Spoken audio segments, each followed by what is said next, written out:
Direction Saint-Louis où se déroule la 25e foire du livre et pour son quart de siècle d'existence, un président prestigieux, l'académicien Jean d'Ormesson et beaucoup de beau monde.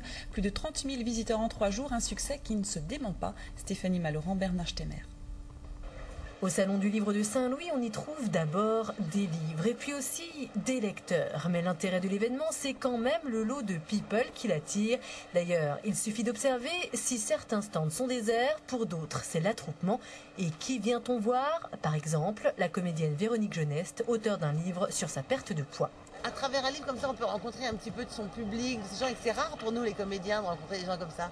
Donc je trouve finalement que c'est vachement sympa, parce qu'on voit de quoi est fait son public, c'est intéressant, je trouve que ça ne peut faire qu'avancer. Et pour certains visiteurs, l'auteur importe peu, ce qu'on aime voir, c'est la star populaire.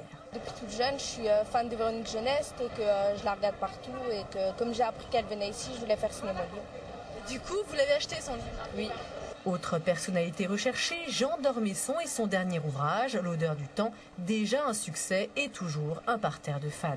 Ça fait plusieurs jours que j'attends de le rencontrer, là, c'est vraiment un rêve. Et il faut le savoir, être un auteur à succès, c'est parfois douloureux. On me dit quelquefois, est-ce que ça fait mal à la main? Non, ça fait mal comme quand vous conduisez très longtemps, ça fait mal au cou, là, j'ai mal au cou. Mais vous savez, j'ai eu des débuts très difficiles, comme tout le monde. Vous savez, j'ai connu des salons et des signatures où je n'avais personne.